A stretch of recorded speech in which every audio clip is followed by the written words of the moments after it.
Counseling and support for BSW121.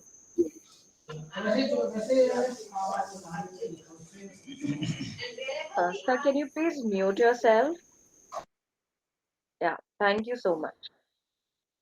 So, welcome once again to our session today. And before we continue with our session, I would just like to know a little bit about the students who have joined us today.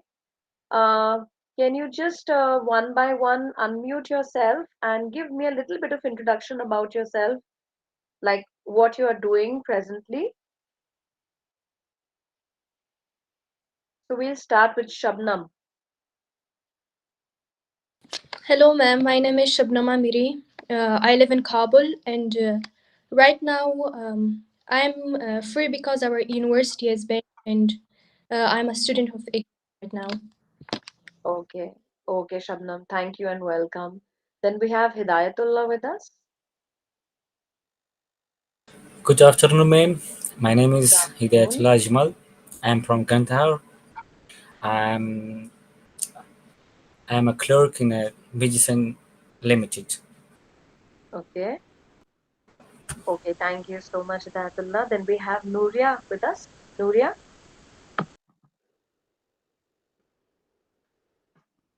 Good afternoon, ma'am. My name is Nuria Amir. I'm presently a housewife. Okay, and Kamaruddin.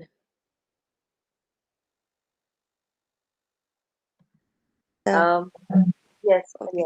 yes. Good afternoon, ma'am. My name is Hila Ibrahim Khail. I'm Okay. from Kabul province. I'm graduated from 12th grade from Shamsul Mashayikh High School. Now I'm a student of IGNO. Okay. Welcome, welcome so much. So, welcome Thank you all of so you. much. Yeah.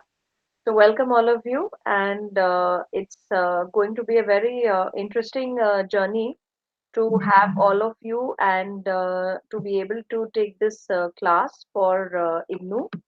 So, this session is all about this and the next five sessions. We will be dealing with the BSW 121, that is talking about professional social work. Now, as you all know, that this is a course which talks about basic professional values as well as ethics involved in social work. This will also give us an insight into the history of social work, about the development of social work in different countries. This course has been divided into four blocks. The first block deals with introduction to professional social work. The second block deal with basics of social work, and the third and the fourth block, these two blocks are dedicated to studying the values and ethics in the professional social work scenario. Now I will be just sharing my screen with you all, and today we will start with the first block of social work, professional social work, that is introduction to social work. So hang on, I will just start my presentation.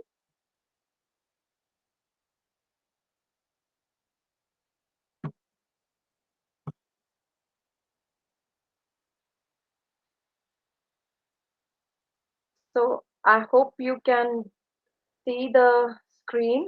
Is my screen visible? Yes, ma'am. Yes, yes, ma'am, it Okay, is visible. Yes, ma'am. okay, okay. Thank you.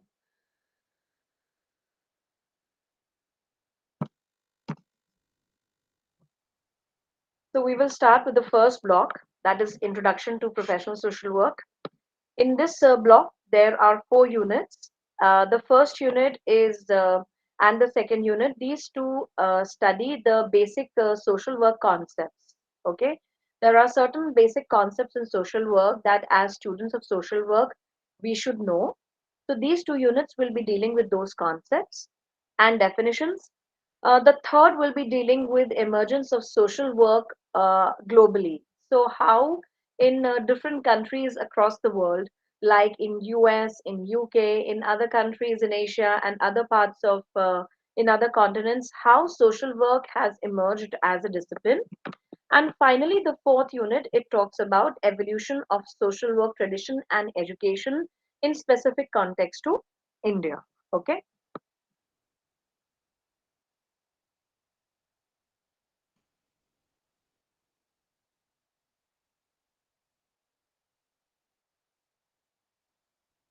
So this is our first unit, which talks about introduction to social work, and here we'll be dealing with certain basic concepts like charity, like what is meant by voluntary action, what is meant by shramdan. We will be talking about these in detail. Then we will study about some of the social movements, and within the social movements, specifically the social reform movements that have happened in the past, the concept of social network. Okay, so all these concepts are some very important concepts which we have to study in social work. Now, generally, if we talk about the discipline of social work, then it must be known at the outset that social work is relatively a newer discipline, okay, and socially less recognized profession.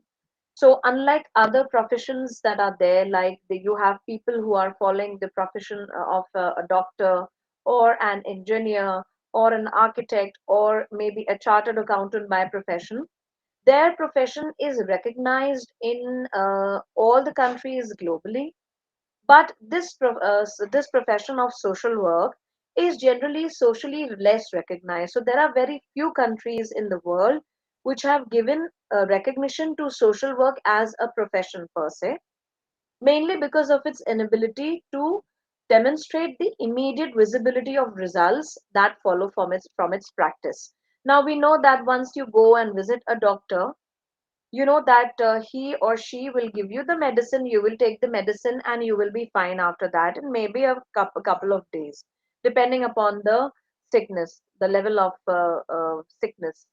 But in case of a social worker, for a social worker, it becomes very difficult to bring in results within a span of few days. Normally it takes a long time. I have to put a lot of efforts in order to bring about any visible changes in the community. Specifically, if you're dealing with, talking about basic reforms, talking about bringing about basic development in the society, it takes a lot of time because it's a very social process. So this inability to demonstrate the immediate visibility of results, this has often led to non-recognition of social work as a profession globally. The most important reason behind this inability, of course, is the use of social relationships as a major medium of professional practice, which by their very nature are intangible. Of course, you know that when we are dealing with anything social, everything is very intangible. They are very conceptualized and contextualized. Okay, like when you are dealing with human relationships, when you are dealing with humans, a lot will depend upon the situation per se. Okay, like not everything will be visible to us in terms of uh, like tangible results, as tangible results. Now generally in India, for that matter, in India, social work is emerging profession, and often there is a lot of confusion in respect to the various terms which are used while teaching. So whether you're teaching in classrooms, whether you're carrying out social work research, or whether you are practicing the profession of social work in the community or in other parts of the society, there is generally a lot of confusion relating to some of the concepts that we frequently use. Now, in order for the professional practice to be effective, okay, there has to be a lot of clarity in terms of the concepts that we are using. Okay, so the same concepts, they are also used in other social sciences like sociology, psychology.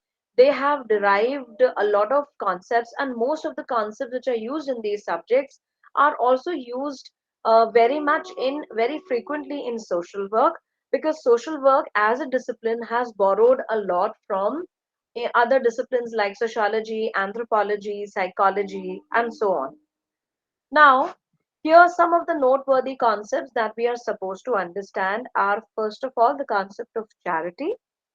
Second is the concept of Shramdan. Now, Shramdan is basically a Hindi word. Okay, it basically means actually giving, putting up actions. Okay, it is kind of donating your actions. Okay, it literal the Shramdan means this, but basically what it means, it basically talks about giving your labor to something which is of social importance. Okay, I will talk about this in detail when we get to this concept. Then there is a concept of social action, which we use very frequently. We use the concepts of social defense, social justice, social movement, social network, then social policy, social reform, social security, social services, social welfare, and social work. So, all of these things, all of these concepts, they are generally, if you see, they are very frequently used in the discipline of social work. Now, in the first part, we are going to bring our clarity into the concepts of charity, voluntary action, and Shramdan. Okay. Now, anybody can tell me, what, do you know what does charity means? Anybody who knows a little bit about charity? Have you heard the term charity somewhere? Anybody who can tell me? It's I okay. mean, while Yeah. giving something by our willing to someone without wanting reward is called charity. Yes. Okay. That's right.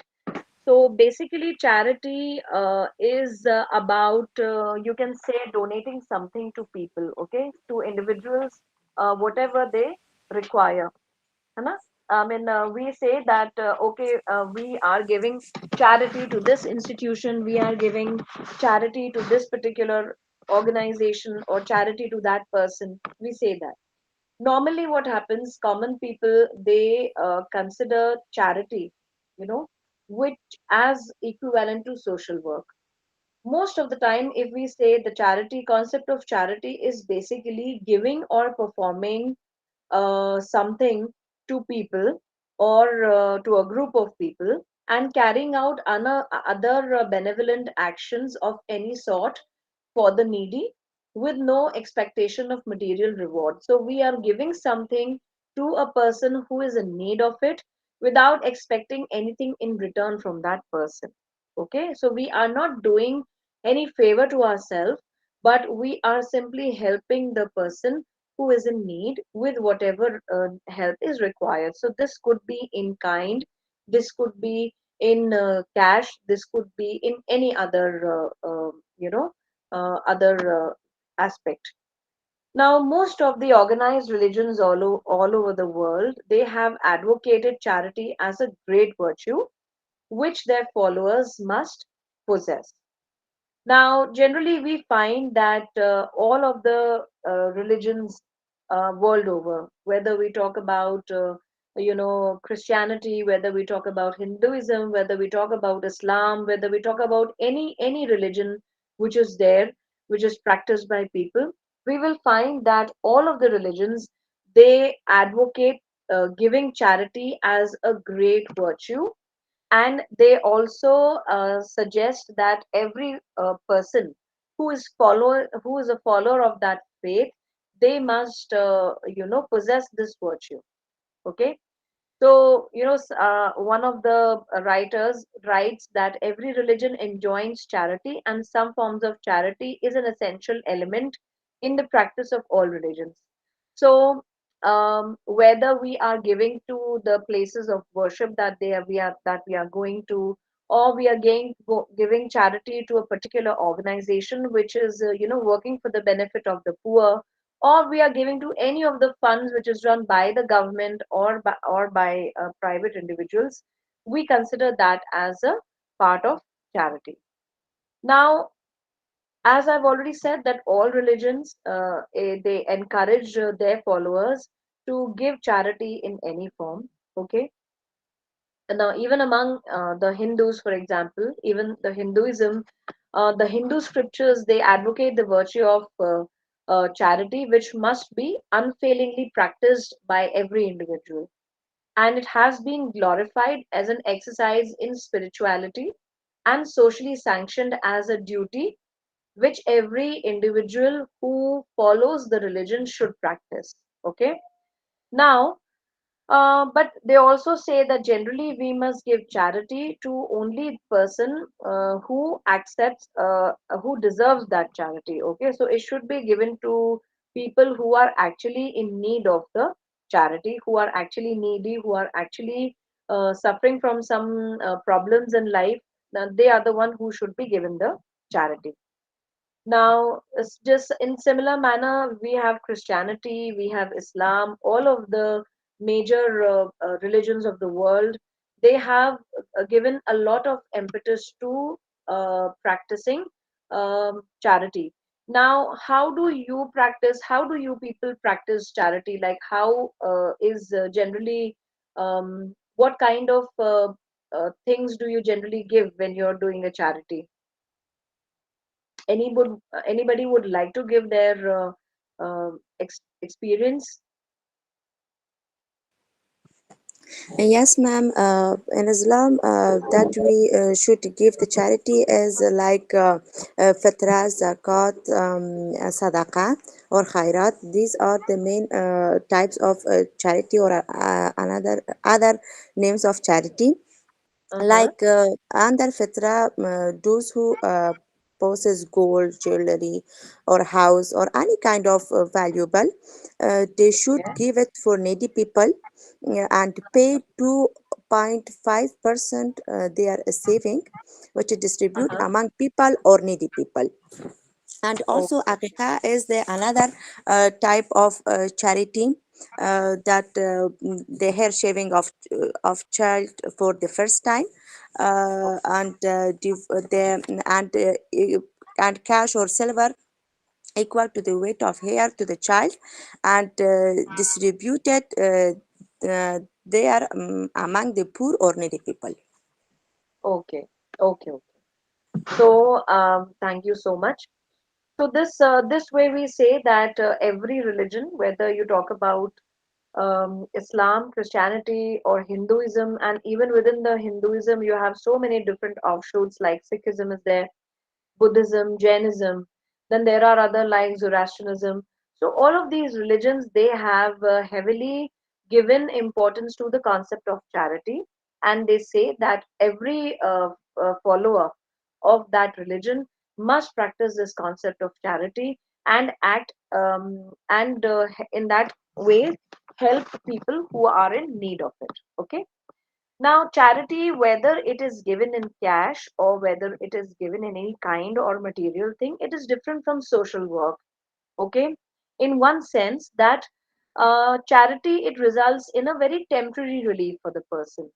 So, if a person is hungry and you give him or her food, so that would give kind of a temporary relief. Okay, so he or she will be able to have food for a one time or two times, you know. So it's kind of a temporary relief which the person receives. But when we talk about social work, though it has its root in the charity part, but it goes way beyond, just charity. It is as a action, as a profession, as a practice. It helps in developing the capacity of individuals, so that people, they can help themselves change their life. Okay. And in a way improve their situation. So it is basically more about empowering people more than anything else. So it looks for a more permanent solutions. Okay. Now, because it also talks about the concept of bringing about changes. Okay. And also it talks about uh, bringing about any kind of improvement in a depriving social system. So social work is goes way beyond charity in that manner. Now, after that, we come to the concept of voluntary action. Now, voluntary action, we know that most people, they have a tendency to be compassionate towards others. They kind of feel the suffering of the other human being, because this is a part of the human nature. So you will find that this is a nature which is inherent, and every individual is capable of having this kind of a compassion. Okay. Now, this is an innate human urge, and it is because of this basic impulse that people have always come forward on their own will to provide help to persons in distress. Okay, so people, that is why when you see somebody in distress, when you see somebody in need, you often will have this urge to help that person. For example, if you are going somewhere, you find a person who has suddenly fallen off, or maybe there's an accident, right in front of you. So your first urge would be go and help that person, isn't it? Yes or no? Yes. Yes, of Yes, course. ma'am. If we Yes, of it, course. it could be anybody, it could be an individual, it could be a small child, it could be an old person, anybody, but we would definitely want to help, reach out and help that person in whatever manner we can. Okay. So, the human needs can be broadly categorized. Now, there are certain needs that of every individual that are there. Okay, like there are certain physical needs, there are psychological needs, there are social needs, and there are spiritual needs. Okay, so physical needs include your urge to eat food, okay, hunger, thirst, your urge to have sexual relationship, your urge to basically have a secured environment, okay, wherein you have all the basic necessities of life. Okay, this is your physical aspect. The second is the psychological aspect. Psychological aspect means having an emotionally fulfilled relationship with people, so that you're loved, you are taken care of, and in turn, you also take care of your family, of your loved ones. Okay, so this is a psychological which fulfills your emotional and your psychological needs and your aspirations. Okay, then comes your social requirement. Social means that as a member of the group, you have this innate requirement to be accepted as a person in the society, as a member of the group, to be respected by people. Okay, so this is our social requirements. And then of course we have this spiritual thing, is basically dealing with a life purpose, what purpose we have in our life, in our present life, and our connection with the higher power. Okay, almighty god, whatever we call. So that is our spiritual needs. So these are the different types of needs that individuals have. Now, people do not want their bare survival only. Of course, we want a life which is a quality life. So we want to live a more fulfilling life. We want to have a good quality of life. We want to be loved, to be shown affection. At the same time, we also need a lot of autonomy and respect. We need recognition. And we also need to feel that we are being able to positively contribute to the society as a member of the society. Okay.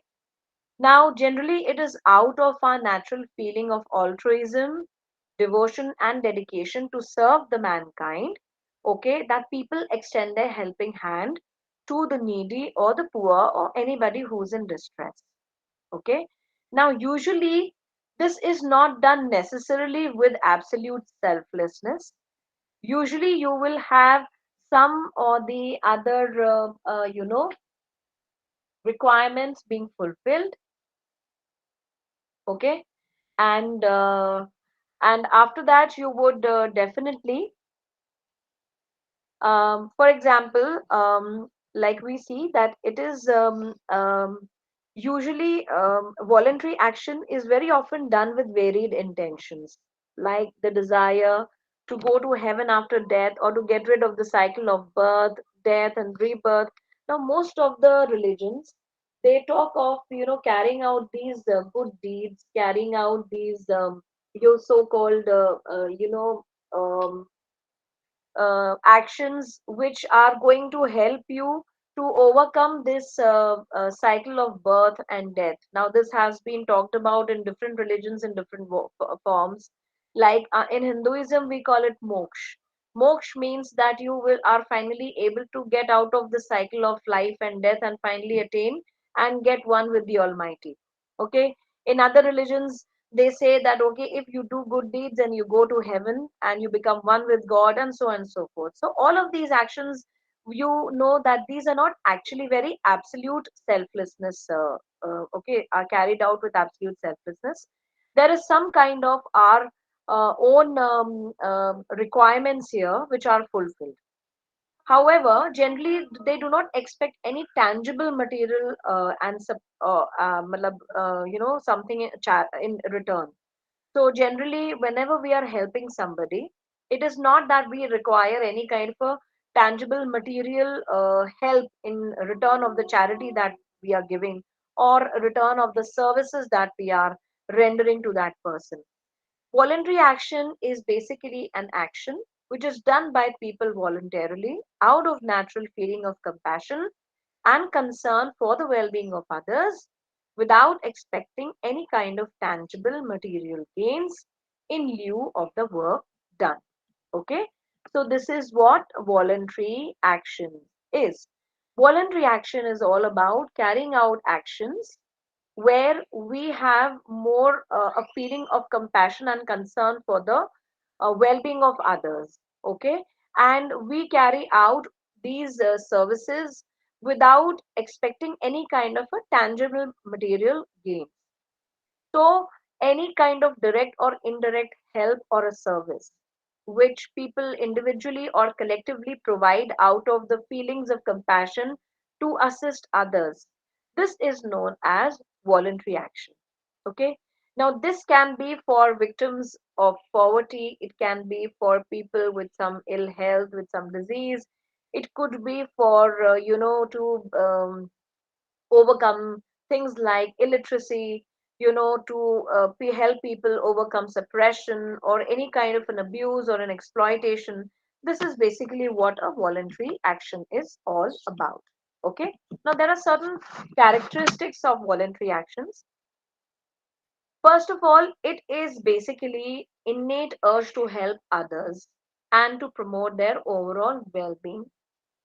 Second, now this can be done in ways which is not necessarily monetarily. Okay, so you can be rendering certain services to the poor. For example, um, maybe since you are a literate person, you are an educated individual, maybe you can help, you can give your voluntary services and teach kids, or maybe teach adults who are illiterate, give your services, to help people overcome their illiteracy.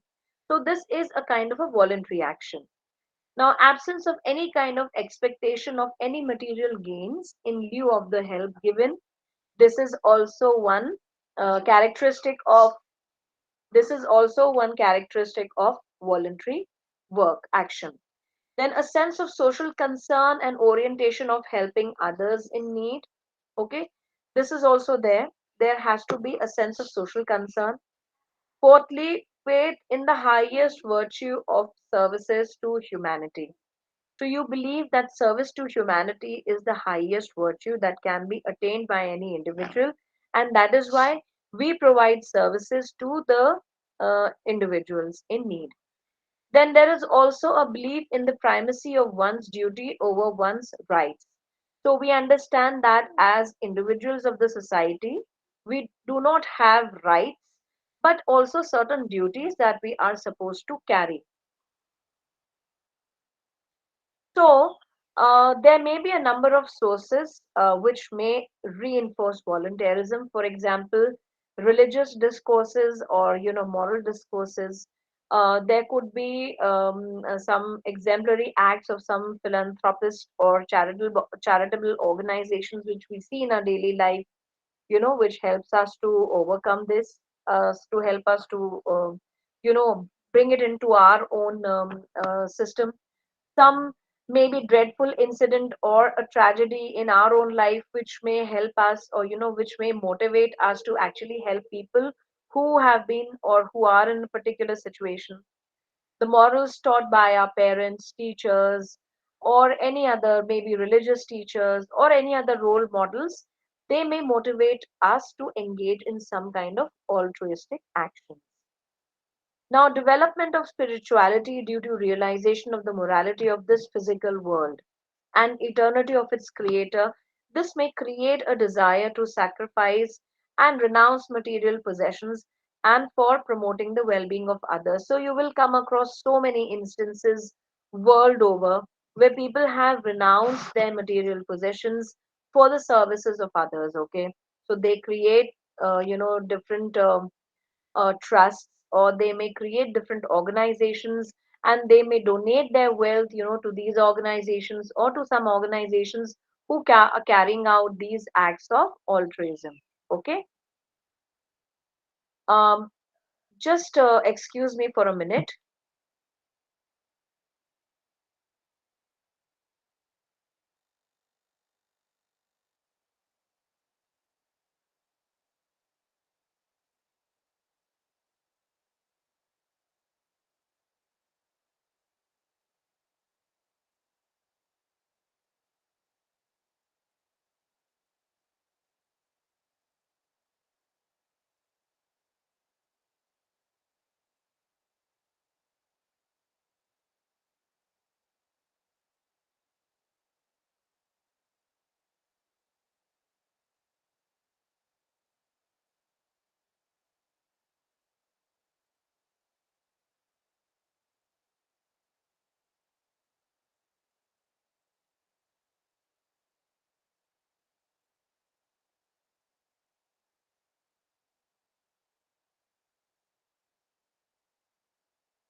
Don't talk. Okay, sorry. So after this, we come to the next concept of Shramdan, which is the voluntary manual labor. So all of you got the concepts of voluntary action and charity. Yes, ma'am. Okay. Then after this, we come to Shramdan, or also it is known as a voluntary manual labor. So in Shramdan, you are basically giving your labor, your time, and your efforts basically to achieve certain, or to give certain maybe services. Now, generally, many people consider voluntary manual labor also as social work, which is like totally wrong. Every in most societies, including India, you will find that people have this tendency of labeling this voluntary manual labor also as social work. Now, when you talk about Shramdan or voluntary manual labor, it consists of two words. One which is known as Shram or manual labor, and the second word which is known as Dan or a donation. So, as I said, that since it's a Hindi word, Shramdan literally means manual labor donation. So, when this is taken together, they mean act of doing labor voluntarily to promote collective good through some kind of work, maybe for building or construction or plantation, whatever. That is known as a Shramdan or a voluntary manual labor. Now, say for example, in your community where you are living, there is a school where the building has become very dilapidated, or maybe they require some kind of a construction of some playground or maybe some basketball court. Now, the school, they do not have sufficient funds to carry out that. So, what the community people will do, they will contribute their labor, and they will help the school in getting the court constructed, or getting the playground constructed, or uh, getting the building into order. Okay, so this is kind of a voluntary labor which we give. So here we are donating, in a sense we are donating what, our labor. Now, important characteristics of Shramdan are, first of all, it is manual labor. So you're giving your manual labor. Okay, Second is it requires some kind of a volunteerism on the part of the people who are giving their labor. Third, there is a collective and cooperative endeavor. So generally, you will find that people will do this collectively. They do it in cooperation with each other. Okay. And fourth is that promotion of some kind of a public good or protection of some common public interest. So either these things will be carried out to protect some public interest or to do some public good. Okay. So these are the four characteristics of Shramdan. Now, there has been a very healthy tradition of working together voluntarily for furthering people's well being throughout the world.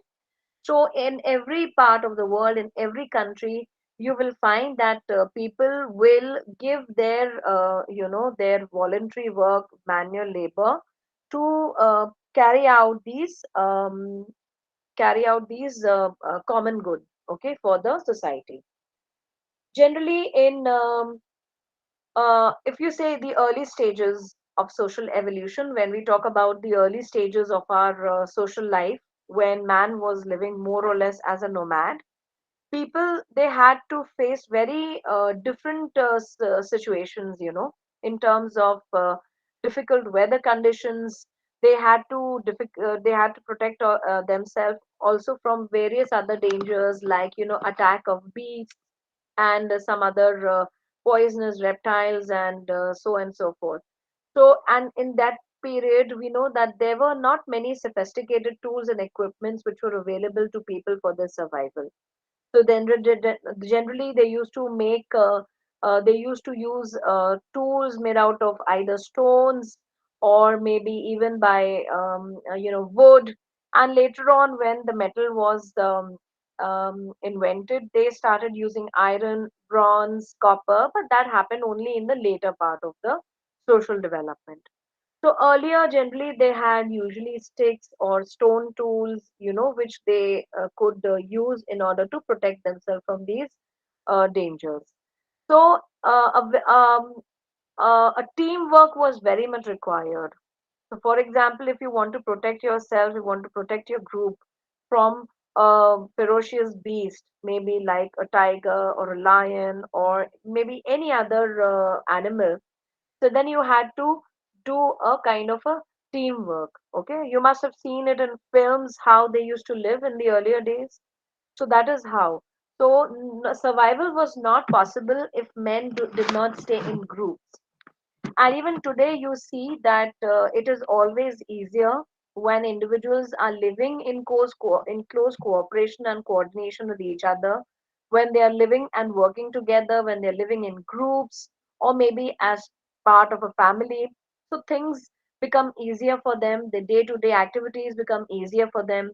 You can always divide the work among the different people of the team, of the group, and that is why. So, voluntary manual labor in earlier times was essential for all kinds of work, okay, which was like from simple work of breaking rock or, uh, clearing of shrubs for construction of narrow passages to hunting of animals for their flesh and other things or hides. So, thus we see that a lot of teamwork was required even then.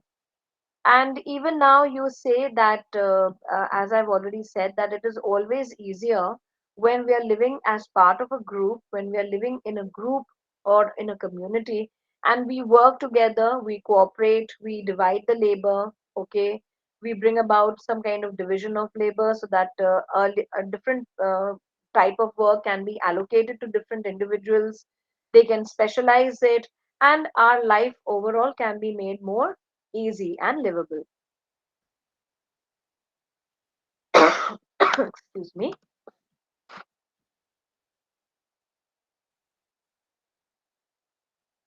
Now, different kinds of voluntary actions and even this Shramdan is different from social work, not only in terms of objectives, but also in terms of the methods and techniques and the philosophy that we use. Now, Shramdan, it has the objective of getting some concrete work accomplished, as we have seen. particularly by voluntary pooling of the manual labor of people who do not expect anything in return for whatever public good they undertake. Okay, so its underlying philosophy is the duty of every person to contribute his or her best to promote the overall well being of the fellow individuals. Okay, and it has also a significant role in holistic, multifaceted, and integrated development of people's personality as part of the social system. So, unlike Shramdan, we see social work is a specialized kind of activity, okay, which for its effective performance, it requires a typical body of knowledge as well as certain technical skills. Now, social work here, it aims to improvising the social functioning of individuals in society, and it also helps in bringing about desired changes in the social system so that everybody in the society they get opportunities for optimum realization of one's potential. So social work in that case is based more on democratic and humanitarian philosophy, which reinforces the values of equality, justice, liberty, and fraternity, and which promotes the well being of all. Okay, so in this way, we see that social work is very different from what we know as Shramdan, okay, or voluntary manual labor. And here we say that this difference permeate not only in terms of the methods and the techniques that they are using, both of these terms are using, but also the objectives that each of them carry, as well as the philosophy which underline these two actions. Okay, so social work is, you can say, it's a broad term which has a lot of concepts within its purview. It is a discipline altogether. More than a discipline, it is a profession and also a practice. Okay, so this is all about these three concepts. So we have covered charity, we have covered Shramdan or manual labor, voluntary labor, and finally voluntary actions. And we have seen how these three concepts differ from social work. Okay.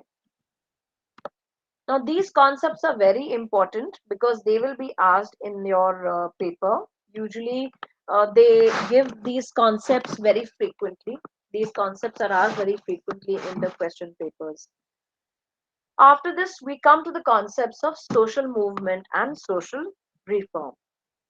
Now, first is the concept of social movement. So, just like these two concepts, social movement and social reforms, are very important aspects of social work. Okay, not exactly social work, but they are very important social concepts, and they are very frequently used even in social work. The term social movement, it covers various forms of collective action which are aimed at social reorganization. Now, what do you understand by social reorganization? Anybody here can tell me what is the meaning of social reorganization?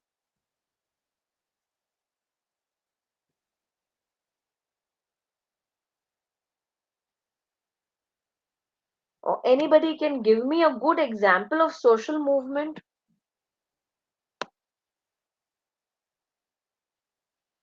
It could be from your country, it could be from anywhere else in the world.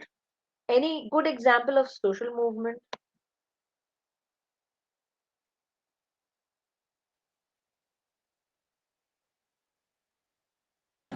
Ma'am, we can say we have a pen pad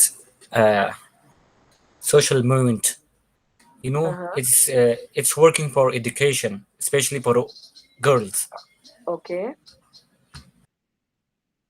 okay. So you're saying that in your country there is this movement to bring about greater education for the girls? Yeah, ma'am. Okay, good. And how is it happening? How is it showing itself?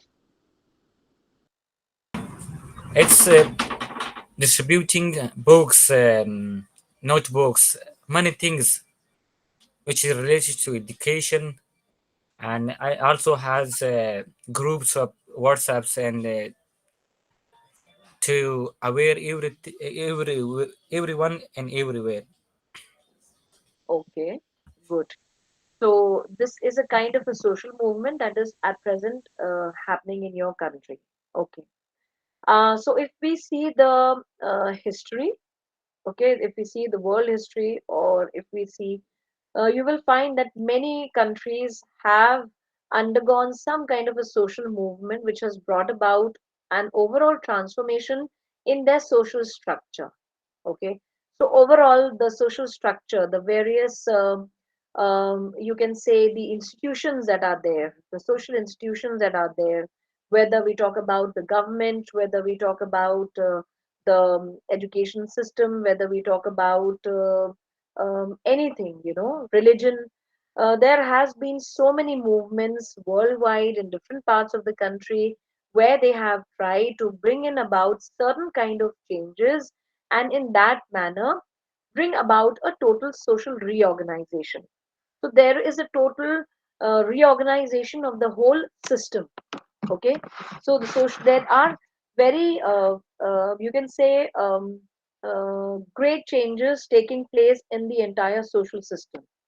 For example, one very famous such um, uh, movement that I can think of is the French Revolution. Have anybody heard about French Revolution?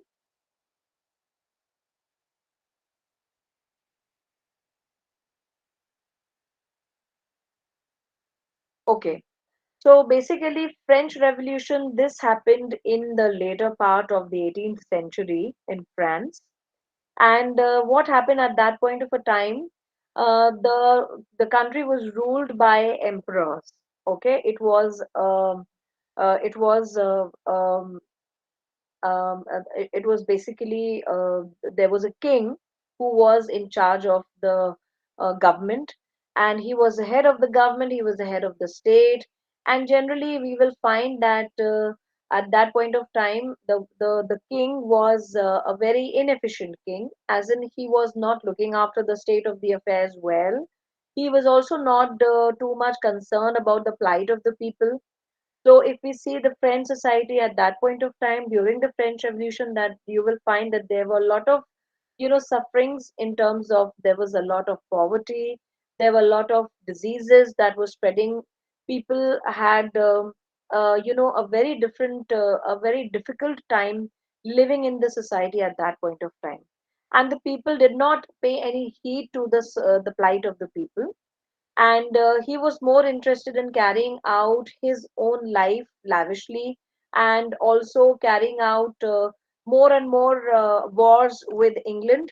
And at the same time, France was also having a lot of people who were politically and socially very very unhappy with the situation. And as a result of this, because of the efforts of some philosophers, because of the efforts of some, you can say that the revolutionaries at that point of time who actually stood for social change and who wanted to bring about certain, you know, changes in the society, they were able to actually overthrow the monarchical form of a system, and they established a democratic form of a system. Although it was very later that the finally the country was able to bring about a total changes in the political system. But the French Revolution, it became a very important, you can say that it became a very important revolution, you can say movement, because it also led to a lot of movements in different parts of the world.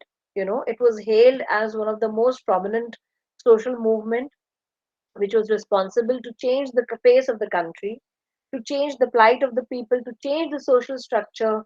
Okay, and therefore it was a very important turn of event that happened at that point of time. And similar to French Revolution, there were revolutions which take place in other parts of the world also. Okay, like in India, there were revolutions. In Russia, there were revolutions.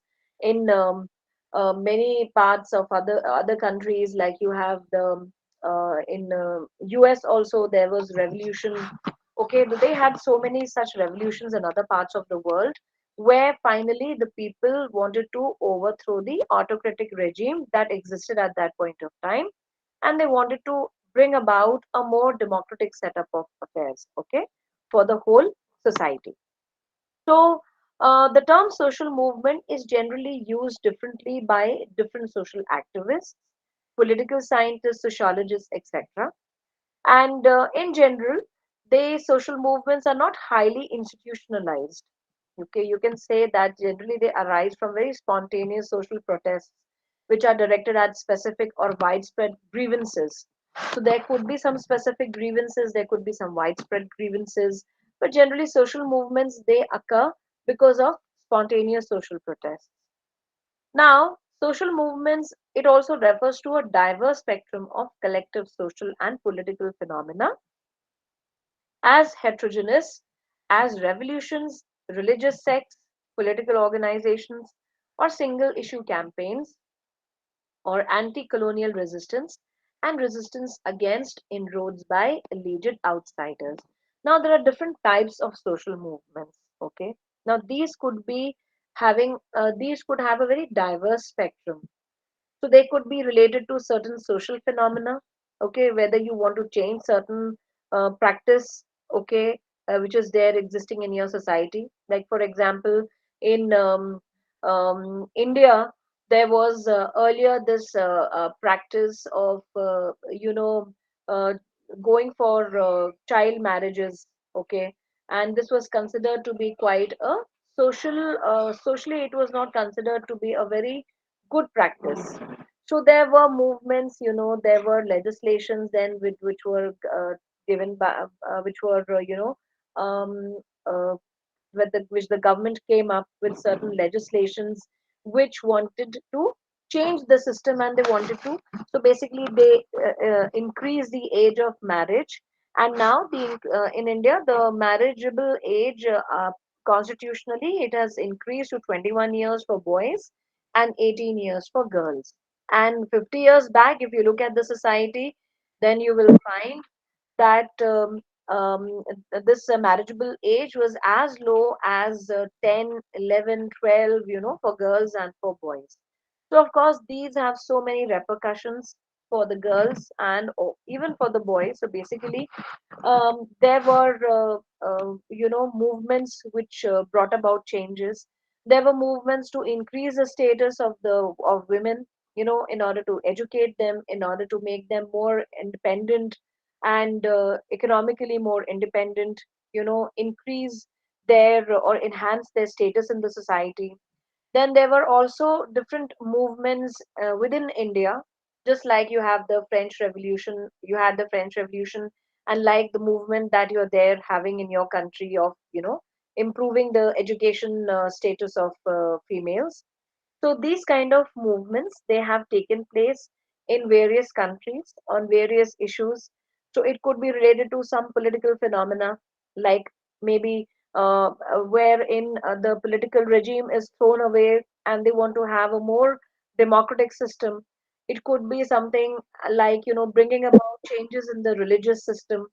Maybe there are some kind of um, uh, ill malpractices or certain ill practices that have crop up in the religion and they need to be changed. So there could be changes, in the religious aspect. Then of course it could be a single issue campaign, like could be something as even like, bringing about protection of the environment, okay, or it could be an anti-colonial resistance, like India had this freedom movement where we were tried, where we wanted to get the freedom from the British colonialists at that point of time. Even if you see the history of your own country, you will find that you people have also earlier time you have resisted the invasion of the countries like Russia, invasion of countries like Britain, of course. So these are anti-colonial resistances that also have taken place in different countries. Then, so all of these are different campaigns, all of these are different movements which may happen as part of the social movement. Okay. So, according to Madden, a social movement is an organized attempt by a number of people who are united by a shared belief to effect or resist changes in the existing social order by non-institutionalized means. Now we are saying non-institutionalized means, that means without having the legislation or the courts or the constitution, but it's these changes are tried to be brought about by a group of people who come with a shared belief to either change certain things or to resist changes in the existing social order. Okay, so this is what a social movement is all about. Now there are so many different definitions of social movement. You may just go through it, and if you get questions on maybe define social movement or any concept, then I would suggest that you should at least know 2 to 3 different definitions by given by different authors. Okay, so that will make your answers very effective. Okay, so try to learn at least 2 to 3 different definitions by different authors of that particular concept. Okay. Now, after this, we come to the different salient features of social movement. So, the first feature of social movement would be existence of some sort of discontentment. So, you will always find that there will always be some kind of a discontentment that the people are having with the existing social structure. Either it is the existing educational system, or it is the existing political system, or the religious system, or anything. So, and of course, and there is also a need for protecting and promoting the neglected interests. Okay, so if people whose interests are neglected, okay, so these movements are also targeted towards protecting and promoting the neglected interests. Then, second is that awareness and commitment and devotion to the common cause. So you will always find that people who are included in these social movements, they always have some kind of a common cause. Okay, they are devoted to some kind of a common cause. Either they want to usher in some political change, some religious changes, or some whatever changes that they have in their mind. And there's some kind of an organization which is there, which launch collective action through mobilizations, okay, of like-minded people's efforts. So you will always have an organization lead the political movements, sorry, these social movements. Then the third part is initiation of one or the other kind of commonly agreed upon activity according to some formulated or chalked out plan as per decided program schedule. Okay, so you will always find that some or the other activities will be performed by these people who are participating in that program. For example, if you are planning, if there is a movement to bring about improvement in education standards of females, then maybe the people who are involved in that social movements, they may carry out different activities. Okay, like for example, they may carry out having a street maybe plays. Okay, they may resort to use of street plays to spread awareness among the people.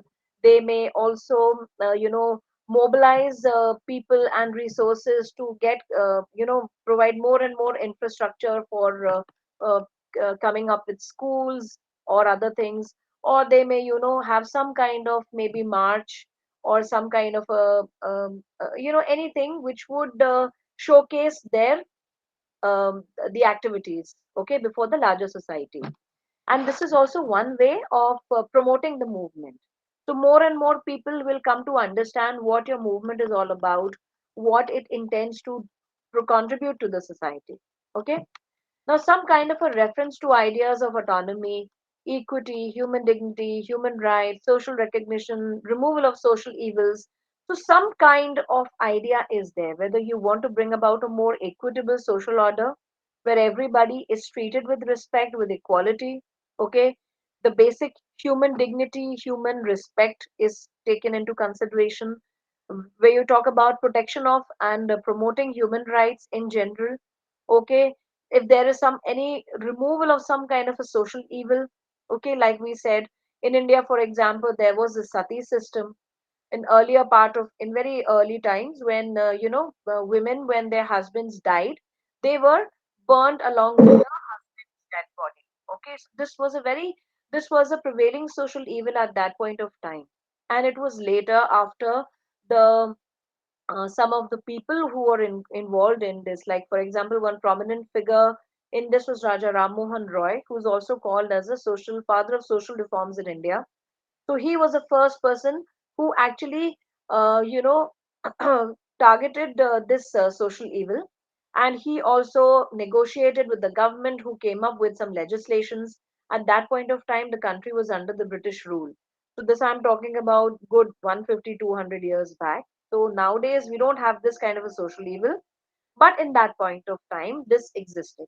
Okay, so if apart from this, this could be there could be any kind of a social evil which the people want to change or remove from the society. Then various kind of manifestations could be there in terms of social movement, like the people may revolt, there can be some kind of a rebellion, it can be some kind of a reform or revolution. Okay, or maybe some other use of methods like protest.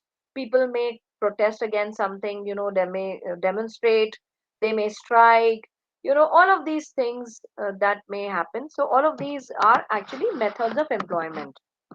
Then unstable and transitory nature and non-visibility of any distinct point of beginning or termination of social movement. Generally you will find that most of the social movements, they are very unstable. Unstable as in, you will not find that they happen in a regular mode. Okay, so like you will always have ups and downs. Sometimes they may become shaky, sometimes they may go really well. They all have transitory nature, that is, they keep on changing. The leadership may change, the participations may change, the goal or nature of that may change, and non-visibility of any distinct point of beginning. And you cannot make out when that revolution started or when that movement started, you know. So it's basically over a period of time. It's just that people, they get highly dissatisfied with the current situation or the current social structure, and they just want to change that for the betterment of the society. Now there may be multiplicity of factors due to which a movement may start. Okay, and there that may act as a source of generation of discontent. So there can be so many factors which may be resulting in a social movement. There may be some dominant groups or sections of people, okay, such as organized groups of criminals, mafias, etc., which may be abusing or exploiting people and subjecting them to unnecessary harassment. So it could be anything. There can be a religious sect which may be passing derogatory remarks or trying to subjugate the other religions, generally as minority. And there may be some ideology that may be against the basic tenets of democracy. So all of these can be different factors that may start a movement.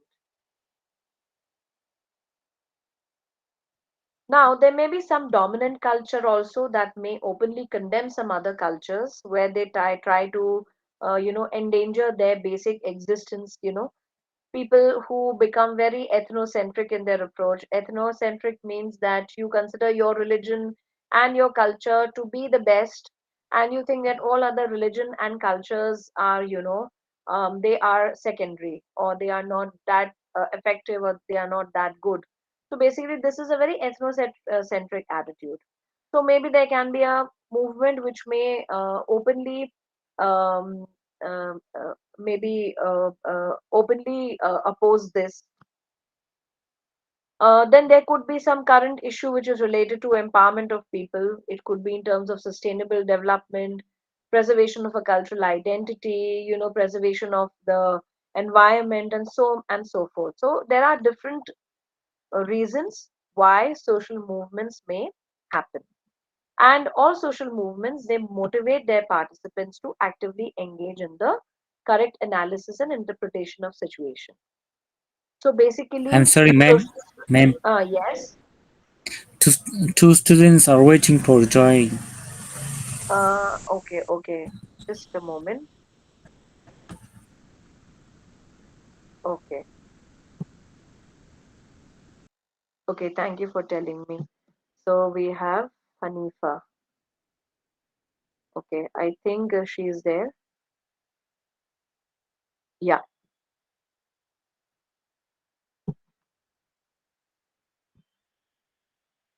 So, social movements, they generally motivate their participants to actively engage in the analysis and interpretation of a situation. Okay.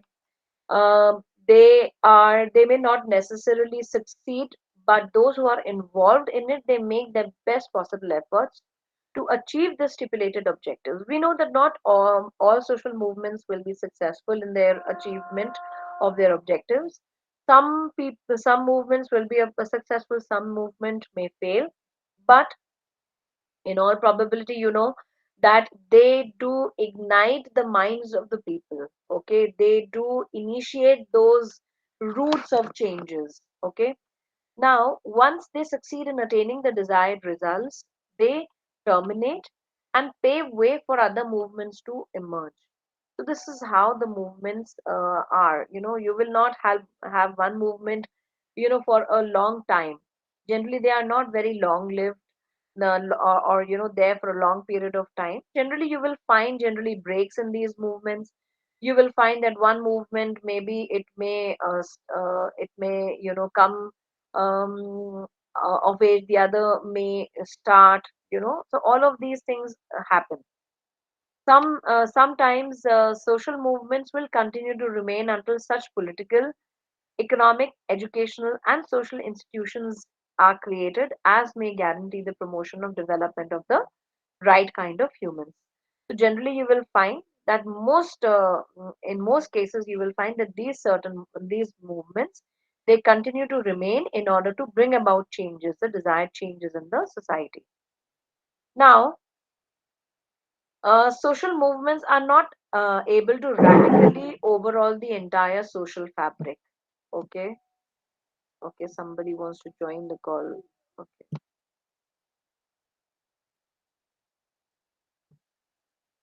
So social movements, they are not able to radically overhaul the entire social fabric. So you will find that it is not that these movements will bring about some very radical changes, nor do they permit the exploitative and abusive social systems to continue in their traditional form. So neither they will bring about total changes, nor they are going to bring about any, neither they are able to neither they will permit the exploitative social systems. Now, the social movements, they are highly significant for social work because just like social work, they also bring about desired changes in the social structure. Okay, they help to eradicate social evils and prevent abuse and exploitation. So all of these are also the prime concerns of social work, and so therefore social movements are very important concept in social work practice as well. Now after the social movements, we come to the concepts of social reforms. Social reforms are also a type of social movements. Okay, in every social cultural in every society, you will find that some kind of degeneration sets up in some point of time. So that could be either cultural degeneration, there could be any other political degeneration or anything, particularly when its followers forget the basic purpose behind these customs and traditions. So you will find that they continue to religiously observe various rites and rituals, but they develop varied kinds, and as a result of this they develop varied kind of social evils because they just seem to understand the basic idea behind these customs. Okay, and many times we will find that these social evils that come up as a result of these practices, they hamper the overall the personality development and they obstruct effective social functioning of individuals. Okay, so this is where social reforms, they are important. Now, when social evils, they start manifesting themselves on a very large scale and they become fairly widespread, some enlightened people, they start giving serious thought to them and devise measures and devise measures to get rid of them. Okay, and the social reforms they begin. Now, what happened that when the social evil they start manifesting themselves on a large scale. So when you find that these practices they impact a larger part of population and they become fairly widespread, then there you will always find that there will be some enlightened people who start giving a very serious thought to them and they devise measures to get rid of them. Okay, and this is where the social reforms begin. So you will find that these social reforms they begin at this point of time when you have a group of people or some enlightened persons who are willing to bring about some really serious changes to the existing system. Now, according to encyclopedia, the improvement or amendment of what is wrong, what is corrupt, unsatisfactory, etc., is called as reforms. So, social reforms, they broadly speaking, it refers to eradication of immoral, unhealthy, corrupt, and wrong practices which thwart human and social development. So, any kind of a practices which are corrupt, which are against the morality of the times, which are unhealthy, and which are basically wrong, against the dignity of the individuals, they are practices which need to be changed, and these also they thwart or they stop the human development from happening, and that is why you say that this is where social reforms happen.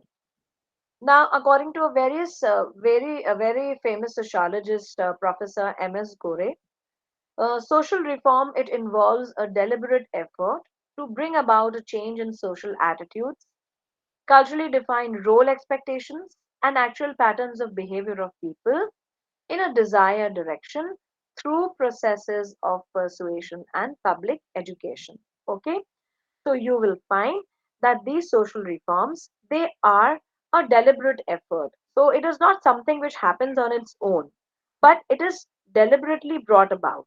Okay, by individuals or by a group of individuals to bring about changes in the social attitudes. Okay, to bring about changes in attitudes, in culturally defined role expectations. Okay, in culturally defined role expectations and actual patterns of behavior of people in a desired direction through processes of persuasion and public education. So this is all about social reforms. Now there are certain major characteristics of social reforms that we must understand. First of all is that social reforms is existence of some social evil impeding proper human growth and social development. So social reform will occur when there is some kind of a social evil existing in the society, okay, which impede the human growth and social development. Secondly, social reform includes collective and focused efforts which are deliberately made by people to mitigate and eradicate social evils. Okay, and there is overall satisfaction with the generally prevailing situation in society and existence of belief that the overall system is not to be overthrown. And finally, employment of non-violent methods and means to bring about desired changes in the areas where the evil practices exist. So, non-violence is a very important aspect of social reforms. When we are talking about bringing about reforms in the society, then we must understand that this will be brought only through non-violent means. Okay, so we do not use violence to bring about reforms, and that is one of the major characteristics of social reforms. Now we will understand the similarities as well as differences between the social reform and the revolt. Now, what is the difference between revolt and reform? Now, there are certain similarities in both these processes. In both the cases, there is a dissatisfaction with the existing conditions. Okay, and both of them they try to bring about the desired changes in societal conditions.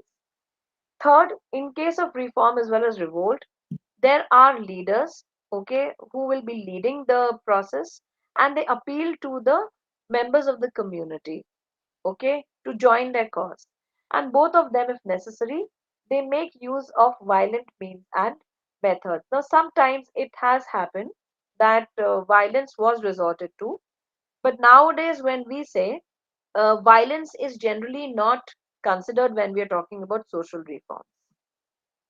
Now, for as for the differences, there are certain differences also between the two of them. Social reforms are more or less satisfied with the overall conditions, okay, and their discontent is confined only to a specific area of social life. On the other hand, when there is a revolt, there is a general marked dissatisfaction with the existing social structure. So you will find that in a revolt, there is a greater dissatisfaction with the overall social structure. Okay, so the people try to overthrow the structure. And while the social reformers, they approach and influence the power that formulate such policies and enact such laws, you will find that generally reformers will approach the higher powers, okay, the government, maybe the people sitting in the government, or those who are formulating the policies and enacting laws. Generally, you will find that in revolutions, they try to basically overhaul such a system. Okay, so they will just consider the entire system to be useless, that they will not be bringing about any kind of a changes, and they try to overthrow the entire social structure. Now, study of social reforms is very important for professional social workers, because just like social work, social reform is also concerned with bringing about improvement in the social functioning of people and introducing the desired changes in social structure and system. So both of them are very, very similar. Then, and they generally, because of their faith in a non-revolutionary approach for introducing desired changes. So basically, we talk about changes to be brought about in the society without violent means. Okay, by use of non-violence and by bringing about social changes by doing away with any kind of these social evils. So these are, that is why social reform is a very important concept within the social work profession. So this is all about our definition of social movement and the social reform. Okay. Now we will talk about the concept of social network. What exactly do you understand by social network? Social network is basically an articulated pattern of connection in the social relations of individuals. So you will find that it is basically the social fabric. It may be considered as a net which is there, which basically forms the whole social relationship. Okay, that is what the society it is made up of. It is interweaving and interlocking in nature. Okay, so it's basically you can say it is the network which is used in a specific sense to refer to an interconnection or web of fabric of various like-minded organizations or communities or government in pursuit of similar objectives, which is created with a view to working together in a coordinated and effective manner. Okay, so this is what social network is all about. In the contemporary social setup, when we talk about social network, then we use it for a number of organizations. Okay, like for example, we will be having the community based organizations or the non governmental organizations, even the governmental organizations or voluntary organizations. So it's basically uh, these organizations which, when they are interconnected to um, in order to bring about some coordinated and effective changes. Okay, now, there are certain important characteristics of social network. First of all, is like-minded organizations. They work in a particular field in specified areas. For example, people may come together to form to enhance this objective of spreading women's education. Then people may come together to improve the health system, okay, to improve the health infrastructure. People may come together to say provide basic changes in the um, in whatever the development scenario. So basically, it's basic. You can say it is a coming together of like-minded organizations. Then these organizations they agree to work for certain well-specified issues or concerns. So as we were talking about, they may be interested in generally working on the concept of health, on the various aspects of health, maybe livelihood, maybe education, maybe bringing about women empowerment. So many concerns. Now, these organizations they form the social network to protect and promote their common interest, and in the process, they also strengthen themselves through mutual reinforcement. So they will be supporting each other. Okay, they will be working together to protect and promote their common interests in this way. Then these organizations they also contribute to create a fund to enable their social network to function. So they come together to create a fund which helps their network to continue. Also, you will find that social networks they undertake a wide variety of programs and activities, and they perform a multiplicity of functions.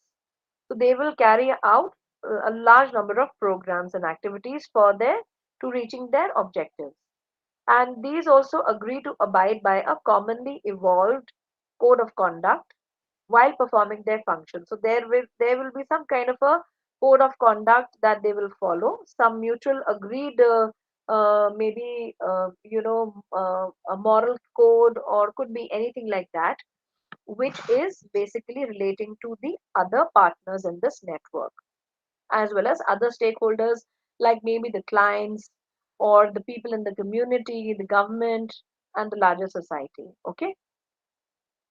Now, these social networks are very useful for social work because these provide a kind of an organized platforms for mobilization of required resources and formation of healthy public opinion and promotion of well-being of people, especially the weaker and the vulnerable sections of society. Okay, so that is why these networks are very important for social work. So, with this, we come to the conclusion of the first chapter where we have studied the various concepts related to social work, starting with charity. We also discussed the concept of manual work, voluntary manual work or shramdan. We also talked about concepts of social movements. Then we talked about the concepts of social um, we also talked about social network and so on and so forth. So all these concepts we have covered in the first uh, unit. Now the second unit talks about some other concepts which are related to social work. Here we'll be dealing with the concepts like social service, there is social defense, there is social security, there is social welfare, social justice and social policy is there, social work and social action. So all these concepts are there, which we will be studying in this particular unit. And as I said, that these two units are specifically very important because we will be dealing with a lot many concepts. And these concepts are generally, they may be asked either as small questions or they may be even asked as essay type questions. So you have to be ready with both kinds of, explanations. Now, first of all, we will try to understand the concept of social service. Now, we know that every civilized society that we see has a duty to enable its member to lead a respectful, a decent, and dignified life. Okay, a respectful life. Now, personality development and optimum realization of potentials, talents, and abilities is possible only when a person has provisions for various kinds of services. So, only when we get these services like the health services, housing, education, recreation, only then we will be able to realize our full potentials to, hone our talents and our abilities. Now, broadly speaking, the term service it means an act of helpful activity. Okay, so this is the Webster's dictionary definition, the term help never means spoon feeding. Okay, it basically means you are just aiding or assisting that person. So it's some kind of reinforcement or supplementation of others' actions or resources to make him or her more effective in terms of performance of the socially expected roles as a responsible member of the society. So you're not going to spoon feed an individual, but we will be helping that individual perform their social roles in a better way, in in becoming a better member or a responsible member of the society.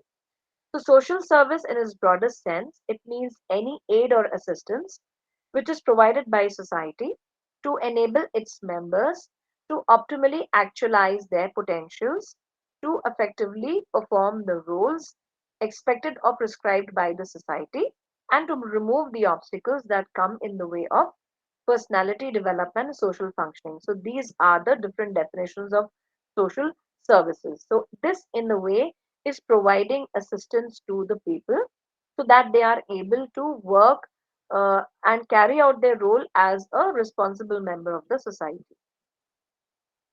Now, social services, they are provided by society to its members to help them develop and help them to function effectively and lead a decent life. For example, the healthcare facilities that is given by the government, educational facilities that are given by the government, all these services, they help an individual to improve his performance as a member of the society. Okay. Now, there are other terms which are used in literature, in social work literature.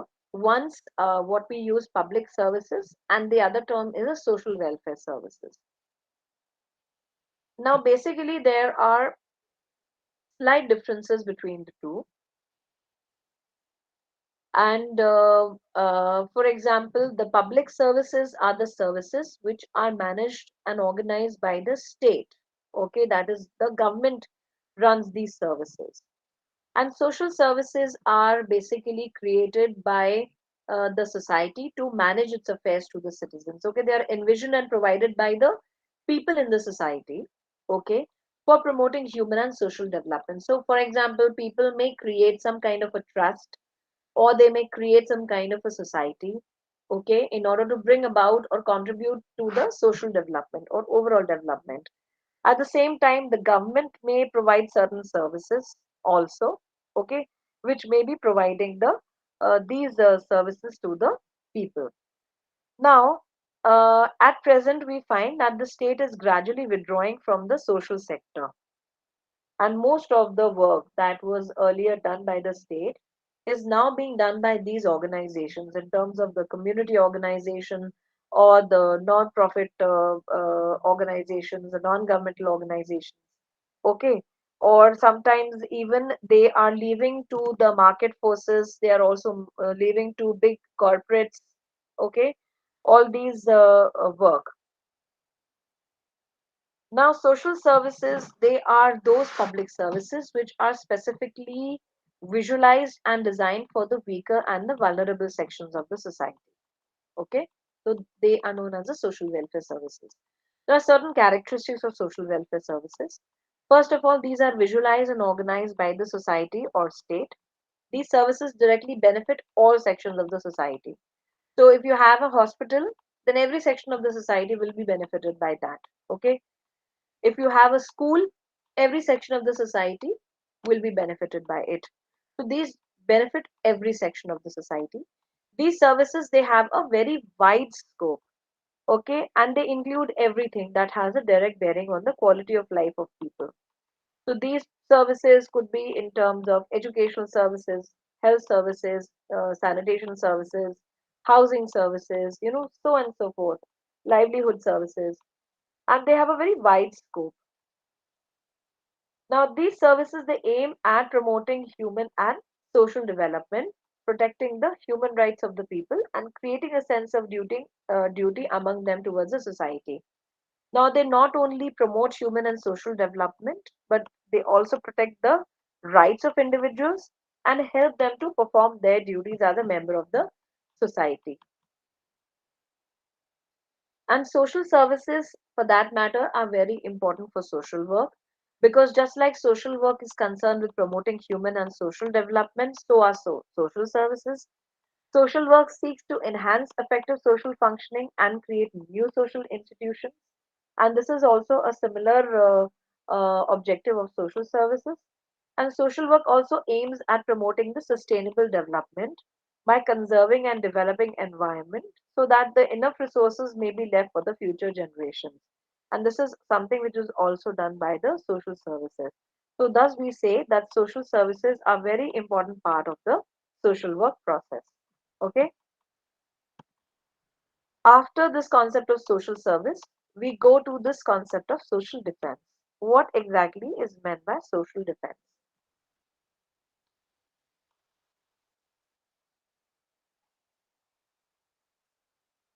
See, in the present age, we find that there is a great deal of changes which are happening when we talk about, crime and delinquency. Okay. So, what do you understand by crime? Anybody who can tell me what a crime is?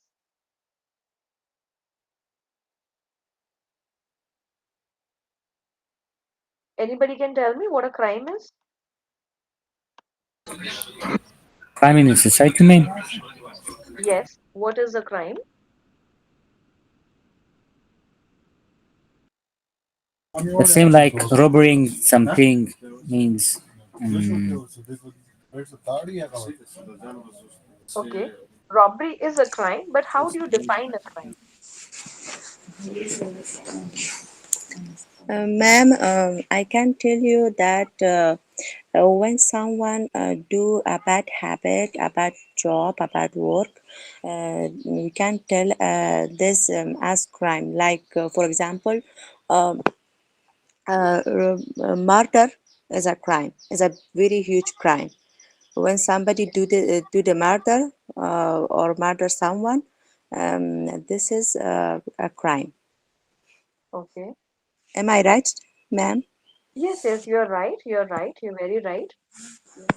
Okay, See, thank you so generally much. we can say that any act, okay, which is perpetrated in a manner which is considered to be unlawful by the law of land at that particular time, that is known as a crime. It's simple as that. So any act which is against the law of land, that is called as a crime. Okay.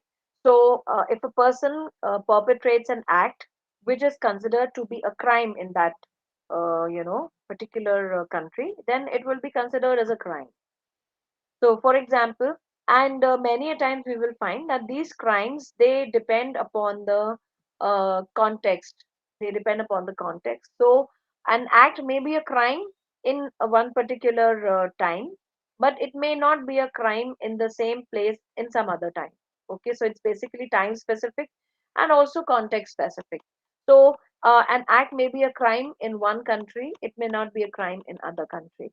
So these are the things which are important when we talk about crime. We always have to talk in terms of the um, an act committed against the law of the land at that point of time.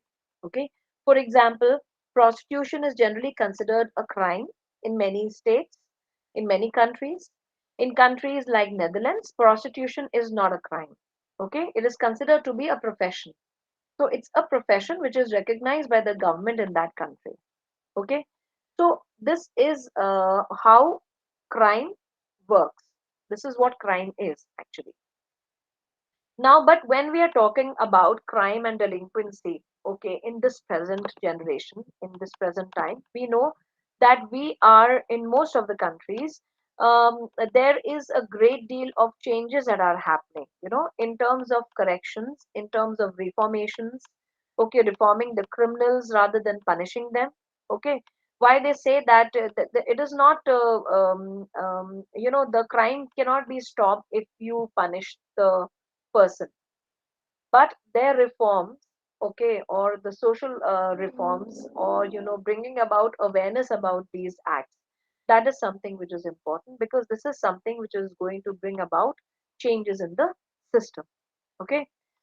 Now, social defense has both narrow and broad connotations.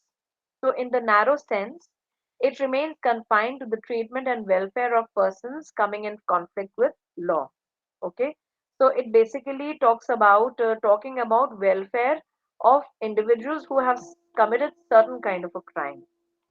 And in broad meaning, it includes the entire range of preventive, therapeutic, and rehabilitative services to control deviance in general and crime in particular in the society.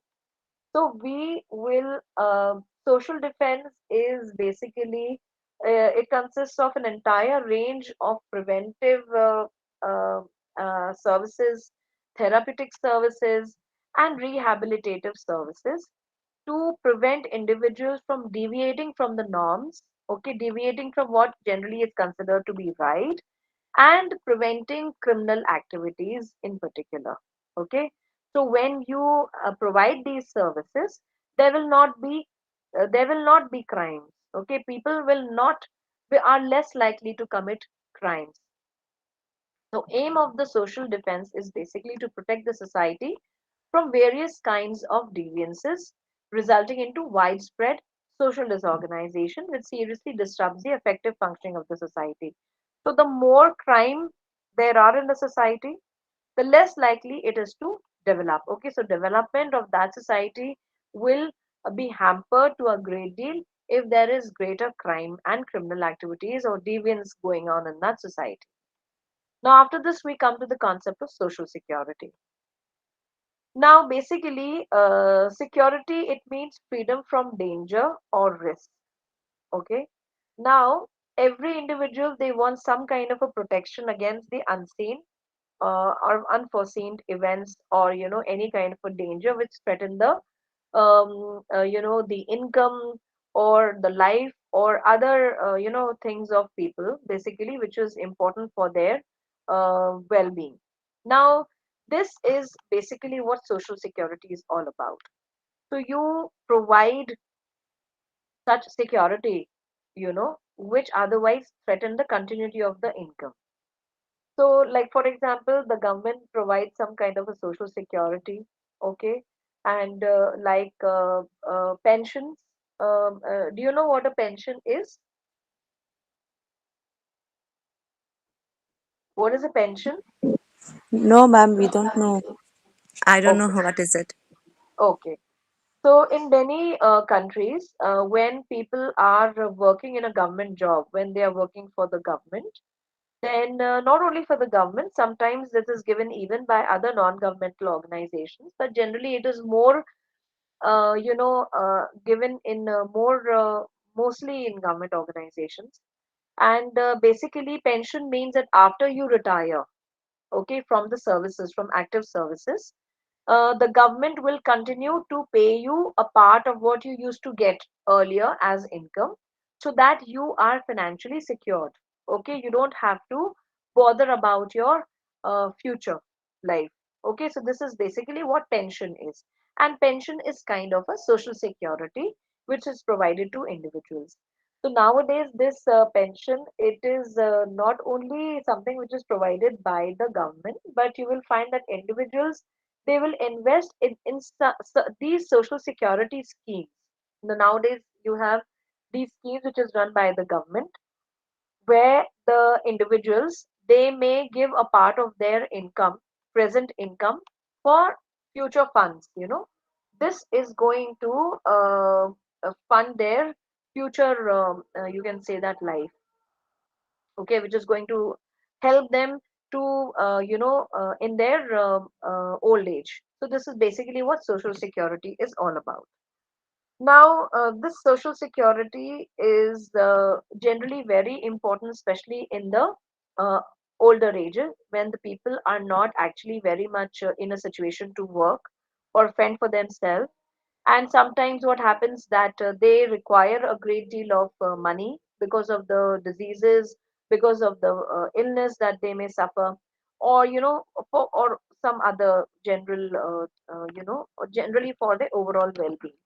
and sometimes even the family is not able to provide for these individuals. So this social security becomes very important in this way. Now the traditional social institutions like joint family, like occupational guilds, they are not being able to provide the needed security now, and that is why social security has become very important. Then there also has been a revolution in science and technology leading to the emergence of a global village and promotion of tendency among people to frequently move. And people will frequently move, they will migrate to other parts of the world. And this makes the people very much at increased risk. And that is why the social security becomes important. There has also been a lot of changes in the values and orientations of people. So from collectivism, there is a more move towards individualism, and then from spiritualism to materialism, and that is why this social security measures are important. Also, there is a sizable section of society which is illiterate, which is unemployed and poor, leading to a subhuman and insecure life. So, in this way, social security becomes very, very important. Now, Social Security, according to Friedlander, is understood as a program of protection provided by the society against those contingencies of modern life: sickness, unemployment, old age, dependencies, industrial accidents, etc., which the individual cannot be expected to protect himself and his family by his own ability or foresight. Okay, so there are these different definitions. You may go through these definitions whenever. There are certain characteristics also of social security, like it is the deliberately provided by making collective efforts by people in a society. It protects different types of contingencies. It protects people from different kinds of contingencies or unforeseen situations. Then these contingencies may be purely biological, or they may be, arising out of economic things like unemployment, okay, or retirement, etc. Then these contingencies, they imperil the working capacity of people. It disrupt their working capacity, okay, disrupt their continuity in their income and their ability to lead a decent and dignified life. Okay, then it is also at times not possible for the common people in society to effectively face the challenges thrown by these contingencies. Okay, and that is why you require social security. Collective endeavors may or may not require the beneficiaries to contribute. They may be very nominally for the benefits which they may avail of in case of occurrence of certain specified kinds of contingencies. And social security also may be in the form of cash, or it may be in the form of kind, or both. So it depends from different country to different country and from different programs to different programs. And it's also a mental state and an objective fact. So it's a mental state. Why? Because it will give some kind of a security, mental, satisfaction to the individual. And it's also an objective fact because definitely it will provide the material, much needed material help and support to the person. Now there are basically three forms of social security. One is what is known as a social insurance. Second is what we know as a public assistance, and third is a public service or a social service. Now, in case of social insurance, generally the person who is the beneficiary, they are required to make certain kind of contributions, okay, in order to that occurrence of the, okay, and in order to get the benefit of the social insurance, okay. Then second is what is known as the public assistance. It is generally given to people to meet an existing requirement. Okay, for example, people who are suffering from, who are facing unemployment, they may get some kind of an unemployment assistance by from the for the government, or it may be given to single mothers. Okay, it may be given to so many other aspects of so many people who are in different situations. So, and we have already seen what a public service is in the previous section. So, these are the three types of social insurance that we need to, that is there, that are existing. Now, um, So we have to understand this concept of social security, because for any professional, okay, social worker, uh, in order to promote social and human development, we need to understand these aspects, these concepts, because they are very much built within the programs that we are supposed to direct. Okay, so whatever programs we will be, working on, whatever programs the government will be working on, or some other organizations are working on, social security measures is one of the programs that is generally provided by them. Okay. Now, next, we have the concept of social welfare. Now, social welfare is basically, you will find that all civilized societies throughout the globe, they are basically talking about this social welfare, which means the improvement in the overall life, and improvement in the overall situation of individuals. Okay, so it's basically the organized system of social services and institutions, which is designed to aid individuals and groups to attain satisfied standards of life and health, personal and social relationships, which permit them to develop their full capacities and promote their well being, okay, in harmony with the needs of the families and the community. So, this is what social welfare is all about. Now,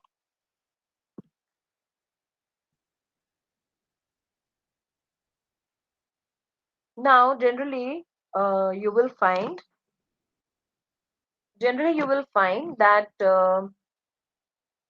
social welfare can be seen in a very broad sense also, which will encompass or the whole entire well-being and interest of the larger persons of the society, or it may also be very much restricted to a particular community. So you may be working on one particular community which is which is comparatively lagging behind, and or it may be in generally in talking about the overall well-being of the people of the society. So these this is the different aspect of social welfare. There are certain characteristics of social welfare. First of all, it is deliberately organized system of services. Okay, so it is deliberately organized system of services. These services and institutions, they specifically cater to the varied kinds of needs of these weaker sections of the society. Okay, and they now these the weakness of these sections may originate from any personal fault, may originate from different types of physical, mental, social, and moral handicaps. Okay, and that is why they are lagging behind in the society. And the aim of the social welfare is to protect and promote the interest of these sections, to enable them to optimally realize whatever potential talents, abilities they may have, to carve a dignified place for themselves in society, and to effectively discharge the duties and responsibilities of positions which they happen to occupy. Okay, so this is all about the social welfare that we talked about. So today we have considered a lot of concepts. Another concept is what is known as social justice and social policy. Now, social justice basically, this is basically, uh, you can say that it is characterized by every society, they have some kind of a system, which is developed to protect and promote the socially accepted rights of the people. So this may be in terms of the protective system and a promotive system. So a promotive approach, it safeguards people against abuse and exploitation, so it protects them against exploitation. And a promotive approach is promotes a more equality among individuals. It promotes a more level playing field, provides a more level playing field to every sections of the people.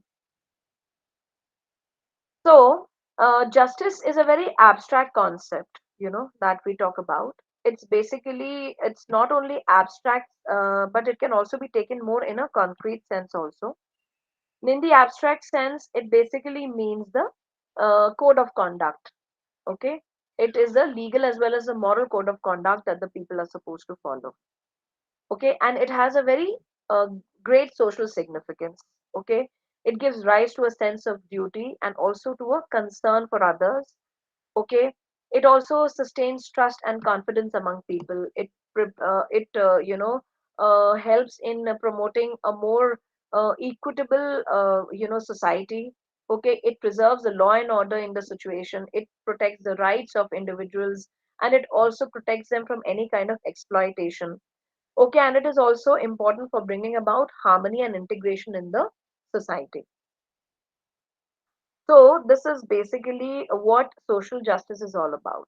It basically provides sustenance to the rule of law, okay, in a democratic society. So, rule of law means that everything will work according to the rule of law. So, whatever the law says, that will that will be that will happen, and that will be something that will define everything in the society. So, this is basically all about social justice. So, it's a generous concept which assures that every member of the society gets a fair deal. Okay, so this is basically social justice is all about. uh, Now there are certain specific objectives. First of all is to ensure that the rule of law prevail. Everything happens according to this rule of law. Second, to guarantee equality of opportunity, to create opportunities, equal opportunities to people, to provide special opportunities to the weaker and the vulnerable sections. Okay, to ensure equality of income outcomes, to prevent abuse and exploitation of the vulnerable sections of the society, and finally to preserve the religion and the culture of minorities, to provide them with freedom to pursue and propagate their religion without endangering public order and peace. So all of these things are important aspects of social justice. Okay. Now, after this, we come to the concept of social policy. Social policy may be referred to as a framework within which the course of action is adapted by the government to attain certain objectives. So, social policy is basically, you can say that the intention of the government, what the government intends to do in that particular aspect. So when we're talking about social policy, it talks about the social aspect, okay, in terms of health, in terms of housing, in terms of livelihood opportunities, in terms of sanitation. All of these aspects, they come under the social aspect. And the social policy is basically a statement of intent of the government, what they intend to do in that particular field. Okay, it is a framework within which the government will take the course of action. Okay, they will adopt this, and they will promote the interest of the society in that particular aspect. Now there are certain features of social policy, that first of all, it is the state is responsible for conducting the affairs. It is okay, so basically it is something which is done by the state. It states the framework within which the course of action will be adopted by the government, and it also relates to the people in general. Okay, and concerns itself with the provision of social services. And finally, it promotes and aims at promoting human and social development. So, the social policy also is largely directed towards human and social development. So, this is all about the social policy. Now we come to next the social work and social action. Now this we will continue in tomorrow's class. So tomorrow we will start with social work and social action, and then we will try to finish the first block of the course. Okay, BSW 121. So with this, I bring an end to the course, to the meeting today. And I would really like to thank all of you for joining me for this particular meeting. And I see you all again tomorrow, same time. Till then, have a great day ahead, all of you.